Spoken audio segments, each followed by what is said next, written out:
नवकृष्ण चॅनलमध्ये खूप खूप स्वागत. आज आपल्यासोबत नेहमीप्रमाणे श्री देवनाथ महाराज आपल्या प्रश्नांची उत्तरं द्यायला इथे उपस्थित आहेत. तर महाराज, मागच्या वर्षी तुम्ही घटस्थापने विषयावरती खूप सुंदर व्हिडिओ बनवला होता. त्यात घटस्थापना म्हणजे नेमकं काय आणि आजच्या काळात कुळाचार कसे जतन करावेत आणि त्याचं काय कारण आहे हे तुम्ही खूप सुंदरपणे सांगितलं होतं. त्या अनुषंगाने आपल्याकडे अजून काही प्रश्न झाले आहेत, ते मी तुम्हाला एक एक करून विचारतो, तुम्ही त्याची उत्तरं द्या. नक्की. तर सगळ्यात पहिला जो प्रश्न आला आहे तो असा आहे की नवरात्रीचा मूळ उद्देश काय? या नवरात्रीचा उद्देश समजून घेत असताना आपण असं बघितलं पाहिजे की आपला देश, महाराष्ट्र, आपला धर्म, आपली संस्कृती याच्यामध्ये सण आणि हे जे काही लावलेले आहेत अगदी चैत्रापासून तो फाल्गुनापर्यंत, तर त्याचा जर एक क्रम पाहिला की कोणत्या महिन्यामध्ये कोणता सण आहे, तर तुमच्या लक्षात येईल की त्याचं महत्त्व किती त्या दृष्टिकोनातून आहे. पण आज एक नवरात्रीच्या विषयी जर आपण विचार करतो आहोत, तर त्यामध्ये दोन गोष्टी आपण पाहिल्या पाहिजे. नवरात्र का नवरात्र. आणि आपल्याला साधारणपणे 9 दिवसाचा असते म्हणून सगळेजण त्याला नवरात्राचा एक हे मानतात आणि उच्चारताना नवरात्र असाही शब्द उच्चारतात. या दोघी अर्थाने आपण याचा विचार जर केला तर पहिले नवरात्र का महत्त्वाचं आहे आणि ते कसं हे आहे त्याचं त्या दृष्टीने याच्याकडे जर पाहिलं तर नव याचा अर्थ काहीतरी नवीन निर्माण होण्याची ज्याच्यामध्ये हे असते आणि ती कुठून होते त्याचं स्थान. हे रात्र हा एक असा शब्द वापरलेला आहे जे त्याच्या उत्पत्ती स्थानाकडे बोट दाखवते. जसं जमीन काळी आहे, पण काळी जमिनीतून जसं उपज होऊन धान्य, अन्नधान्य, वृक्ष हे वर येतात, किंवा दुसऱ्या अर्थाने पहा, रात्रीच्या गडद अंधकारामध्येच उद्याचा सूर्य किंवा उषक्काल हा लपलेला असतो आणि त्याच्यातून एक नवीन सूर्योदय रोज होत असताना आपल्याला दिसून येतो. त्याचप्रमाणे आपल्या जीवनामध्ये हा सगळा अशा पद्धतीचा एक शक्तीचा नवोदय व्हावा आणि एक नवी ऊर्जा आपल्याला त्या ठिकाणी मिळावी याच्या अनुषंगाने या शक्तीची उपासना सांगितली गेलेली आहे. नवरात्र या शब्दाने जर विचार केला तर 9 हा अंक एक पूर्ण अंक म्हणून मानला जातो, जो नाथ संप्रदायात अत्यंत महत्त्वाचा आहे. आणि हा असा आहे की या नावाचा पूर्ण पाढा जरी म्हटला तरी 9 दुने 18 तर 8 आणि 1 9 या क्रमाने तुम्ही अगदी 90 पर्यंत जरी आला तर हा शब्दच पूर्ण आहे. म्हणून मनुष्याच्या जीवनाला पूर्णत्व यावं आणि ते पूर्णत्व ज्याच्यामुळे येते त्या शक्तीचा जागर म्हणजे नवरात्री आहे. धन्यवाद महाराज. तर आता इकडनं नवरात्र म्हणजे देवी, तर या नवरात्रामध्ये देवीची उपासना काय करतात? देवीची उपासना ही प्रामुख्याने याच्यासाठी महत्त्वाची ठरते की जर सप्तशती ग्रंथाच्या अनुषंगाने आपण पाहिलं तर असं लक्षात येते की त्या ग्रंथामध्ये देवीचे जे स्वरूप वर्णन केलेले आहेत, त्याच्यानंतर त्याच्या शक्तीचं वर्णन केलेलं आहे. तर प्रामुख्याने त्याच्यामध्ये महाकाली, महालक्ष्मी आणि महासरस्वती अशा पद्धतीच्या 3 स्वरूपाचा भाग आपल्याला या सप्तशती ग्रंथामध्ये पाहायला मिळतो. पण एक गोष्ट आपल्याला आणखीन पाहिली पाहिजे की जरी पुरुष हा पूर्ण पुरुष जरी असला तरी त्याला संसारामध्ये पत्नी ही त्याची सहचारिणी म्हणून त्याच्या जीवनात ज्या वेळेला येते त्यावेळेला त्या जीवनाला जसं पूर्णत्व येते त्याप्रमाणे या शक्तीच्या उपासनेमुळे जर शिव म्हणजे शरीरामध्ये शिवस्वरूप जे काही आत्मा म्हणून ज्याला काही वर्णन केलं गेलेलं आहे, तर त्या स्वरूपाने तशीच त्या भगवतीची पण त्या ठिकाणी जे स्थान आहे. तर या दोघांचं एकत्र शक्तीचं हे करून आणि मग जे प्राप्त होते ती मूळ शक्ती मानली गेलेली आहे. आणि जर आणखीन थोडासा याला समजण्याचा प्रयास केला तर तुम्हाला जगामध्ये प्रत्येक गोष्टीत 2 गोष्टी पाहायला मिळतात आणि त्या 2 गोष्टीतून एक गोष्ट निर्माण होत असते. जसं ओठ 2 आहे पण शब्द एक आहे, हात 2 आहे पण टाळी एक आहे, डोळे 2 आहे पण दृश्य एक आहे, कान 2 आहे पण शब्द एकच ऐकू येतो. अशा पद्धतीने ह्या एकच याचा हे चालत नाही. या दोघांचा समन्वय जोपर्यंत होत नाही तोपर्यंत ही गोष्ट पूर्णत्वास जात नाही. आणि म्हणून देवीची उपासना प्रामुख्याने अत्यंत महत्त्वाची ठरते. अगदी आजच्या भाषेत सांगायचं झालं तर घरामध्ये स्त्रीची जितकी आवश्यकता आहे किंवा जिच्यामुळे संसाराचा ती पूर्णत्वच त्या याच्यामध्ये होत नाही, हे जसं आहे तसं माणसाच्या जीवनामध्ये या शक्तीशिवाय तो अपूर्ण आहे आणि ती पूर्णत्वाच्यासाठी या देवी भगवतीची उपासना केली जाते किंवा करावी. तर देवीची उपासना का करावी हे तुम्ही सांगितलं. आता देवीच्या उपासनेच्या कुठल्या वेगवेगळ्या पद्धती आपण पाहतो. या वेगवेगळ्या उपासना पद्धतींमध्ये खूप तुम्हाला व्हेरिएशन पाहायला मिळतील. अगदी देवींचे नावं पाहिले तुम्ही तर त्याचे इतके तुम्हाला नावांचाही मोठी यादी सापडेल की कुठे कुठे कुठे वेगवेगळ्या नावाने तिला ओळखलं जाते, तिचे स्वरूप वगैरे वगैरे वगैरे. पण एक जर निश्चित याच्यामध्ये जर आपण पाहायला गेलो तर तुमच्या आमच्या सगळ्यांच्या परिचयाच्या ज्या उपासना पद्धती आहेत त्या दृष्टिकोनातून जर विचार केला तर असं लक्षात येते की एक भाग आहे देवीचे नवरात्र घटस्थापना आपल्या घरी करणे आणि 9 दिवस त्याच्या पद्धतीने जे काही सांगितले गेलेला विधी आहे त्याप्रमाणे त्या 9 दिवस आपण त्याचा आचार करणे. आता याच्यामध्ये काय होते की या उपासना पद्धतीची निवड करत असताना किंवा जी काही तुम्ही स्वीकारता आहे तर याच्यामध्ये एक गोष्ट आपण प्रामुख्याने लक्षात घेतली पाहिजे की माझं गंतव्य स्थान जे आहे, जिथे मला जायचं आहे, तर ते स्थान निश्चित झालं असेल तर मग साधनाची निवड करता येते. पण कुठे जायचं आहे हेच माहीत नाही, मग कशाने जायचं याचा विचार काय करत बसायचा.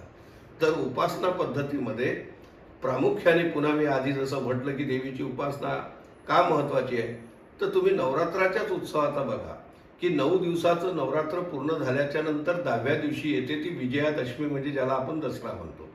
पण विजयादशमी हा विजय प्राप्त होतो, माणूस यशस्वी होतो, सक्सेस होतो, तर ज्याच्याने होतो त्या शक्तीचा पहिले 9 दिवसाचा हे आहे. म्हणून आपल्या जीवनामध्ये यश यावं, मग त्या यशामध्ये त्या धनाच्या रूपाने असेल, विद्येच्या रूपाने असेल, समृद्धीच्या रूपाने असेल, धनधान्याच्या रूपाने असेल. तुम्ही कशाला यश मानताय? विद्यार्थी पास झाला तो म्हणेल मी यशस्वी झालो. त्या यशाच्या दृष्टिकोनातून विजय हा अत्यंत महत्वाचा शब्द त्याच्यामध्ये आहे आणि त्या विजयाच्या प्राप्तीसाठी केली गेलेली उपासना नवरात्री आहे. आणि त्या दृष्टिकोनातून प्रत्येकाच्या उपासनेच्या किंवा त्याचे जे काही प्राप्तीचे हे असतील ते भिन्न भिन्न असू शकतात व्यक्तिपरत्वे. तर त्या दृष्टिकोनातून सुद्धा उपासनेमध्ये व्हेरिएशन आपल्याला पाहायला मिळते.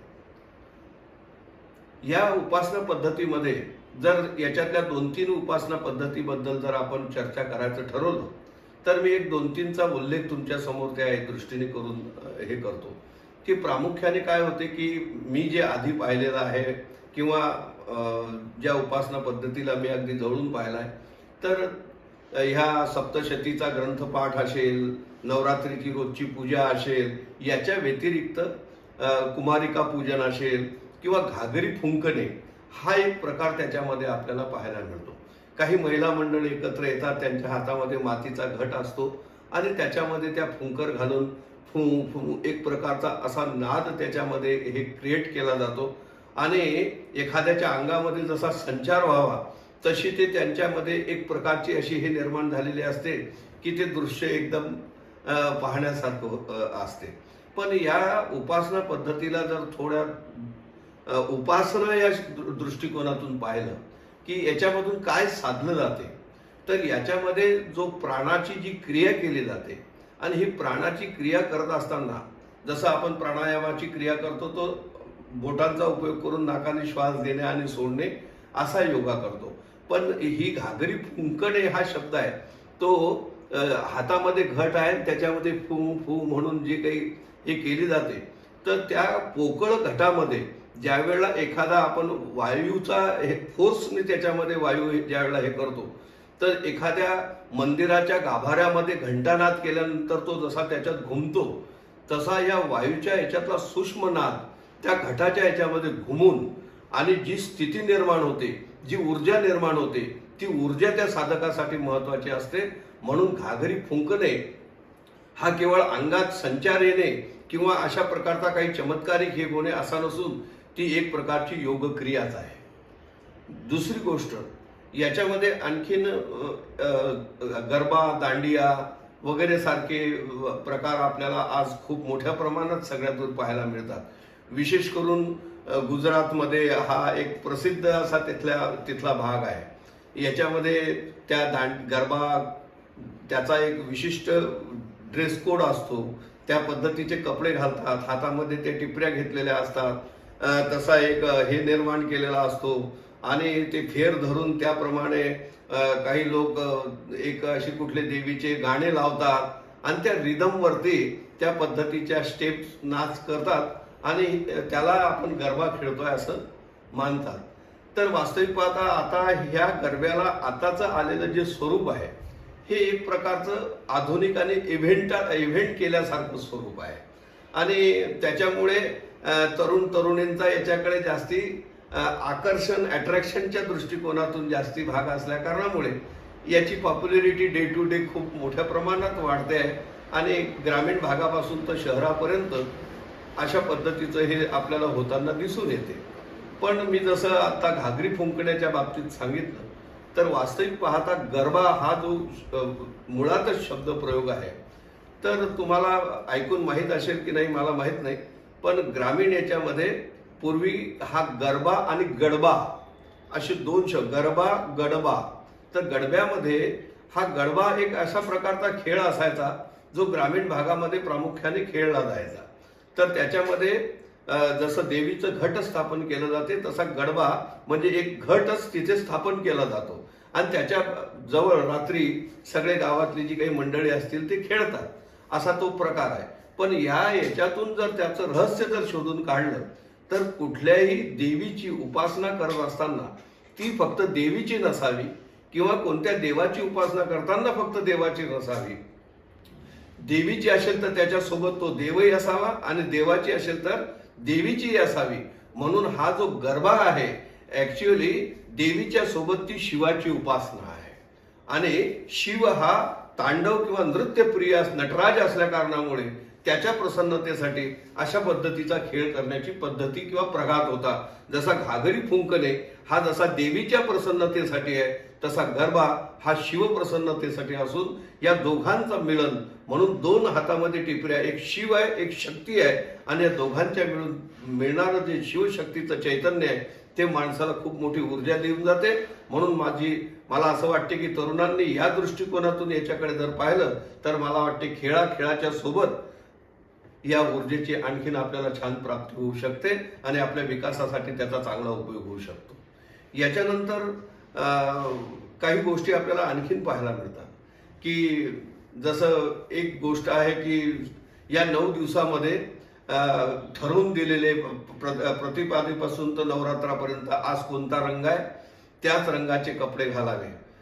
आज अशी परिस्थिती आहे की रस्त्याने गेलं तरी आपल्याला माहित नसलं तरी आज कोणता रंग आहे तो ओळखता येईल इतक्या त्या रंगाचे सगळ्या दूर माणसं स्त्रिया पुरुष आपल्याला दिसायला लागून जातात. छान आहे, अशा पद्धतीने कपडे छान विकले जातात, मार्केटमध्ये मोठी उलाढाल होते, या सगळ्या गोष्टी चांगल्या आहेत, इव्हेंटच्या दृष्टीने पण खूप छान आहे.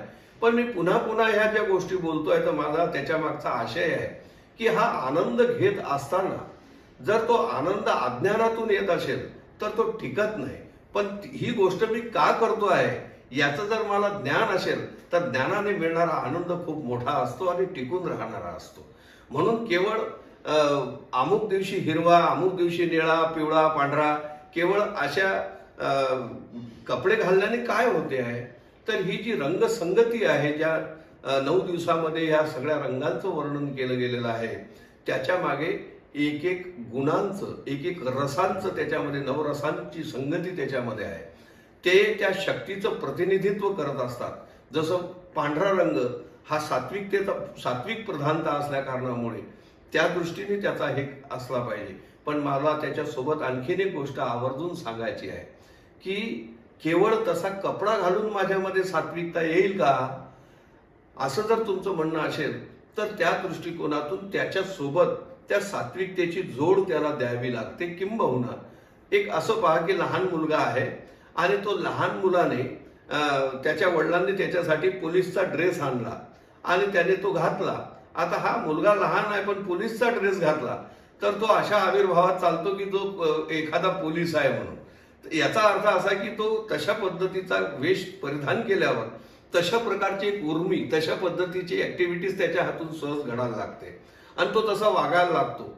शाळेमधले विद्यार्थ्यांना गणवेश सांगितला आहे, तर ह्या सगळ्याच्या मागे एक आचार सांगितलेला आहे आणि त्या आचाराची जोड त्या रंगसंगतीच्या सोबत जर मिळत असेल तर यांनी काय केलं, मग त्या दिवशी त्याच रंगाचे फुलं, त्याच रंगाचे फळं, त्याच रंगाचं अन्न, अशा पद्धतीचा विचार केला. पण तसा रंगसंगतीच्या सोबत त्याच्या गुणांचा विचार जर केला आणि त्याप्रमाणे त्या आपल्या आचारामध्ये त्याची जोड दिली तर मला वाटते तुम्हाला त्या रंगाच्या वस्त्रांच्या सोबत आणखीन एक आनंद मिळाल्याशिवाय राहणार नाही. एक गवळणीच्या थाटामध्ये एक गवळण असं म्हणते, हरिना रंगाऊमय लालना रंगाऊमय, मला हे तुझे आपणे ही रंग में रंग दे चुनरिया, हे श्याम पिया मोरी रंग दे चुनरिया. तर या सगळ्या रंगामध्ये रंगत असताना, त्याच्या नवरंगात रंगत असताना इतकं रंगलं पाहिजे की त्याचा रंग आपल्याला लागावा, त्याच्या रंगात आपण रंगून जावं, ही त्याच्या मागची भूमिका आहे. पुढे काही लोक या संदर्भात आणखीन असा एक विचार करतात की या 9 दिवसामध्ये मी काय केलं पाहिजे. म्हणून काही लोक एक उपवासाची पण एक खूप मोठी हे आलेली आहे आता की आम्ही 9 दिवस खूप उपवास करू, संध्याकाळी मुगाची डाळ दशमी अशा पद्धतीचा आहार करून 9 दिवसाचे उपवास करण्याची एक परंपरा राहिलेली आहे. आरोग्याच्या दृष्टिकोनातून छान आहे, मी त्याला नकारणार नाही की हे करू नये, पण या सोबत जर तुम्ही त्याला इतकं प्राधान्य देता, इतकं महत्त्व देता आहे की या अशा पद्धतीचा मी आहार घेतला पाहिजे, हा माझ्यामध्ये सात्विकता वाढवण्यासाठी निश्चितच मला मदत करेल, यात तीळ मात्र शंका नाही आहे. पण याच्यामध्ये आणखीन एक गोष्ट आवर्जून आपल्याला पाहायची आहे की हा जो आहार आपण त्या ठिकाणी घेतो आहे आणि याच माध्यमातून जी उपासना करायला जातो आहे, म्हणजे उपवास करतो आहे, तर त्याच्यामध्ये उप म्हणजे जवळ, वास म्हणजे सानिध्यात, त्याच्या सानिध्यात घालवलेला कालखंड किंवा त्या चिंतनात, त्या भक्तीत घालवलेली काल हाच उपवास आहे. आणि म्हणून मला असं वाटते की आपल्या दिवसभराच्या दैनंदिन ज्या काही रुटीन हे आहेत, याच्यातला थोडा वेळ काढून तुम्ही नवरात्रात 9 दिवसामध्ये तुमच्या घरात जे घटस्थापना झाली आहे तिथे थोड्या वेळ बसणे, काही देवीचे स्तोत्र असतील, मंत्र असतील, नवार्ण मंत्राचा जप असेल, अशा पद्धतीच्या काही गोष्टी जर तुम्ही करत असाल तर मला वाटते की त्या अन्नाच्या सात्विकतेतून तुमच्यामध्ये ती सात्विकता वाढण्याच्या दृष्टिकोनातून अत्यंत मदत होईल. काही लोक असं म्हणतात की ह्या 9 दिवसामध्ये पायामध्ये काहीच घालू नये, आणि तसंच अगदी ऑफिसला सुद्धा चांगले लोक अनवाणी जाताना मी पाहिलेले आहे. ही गोष्ट चांगली आहे की अशा पद्धतीचा तुम्ही हे करताय, मी त्याचा हे करणार नाही.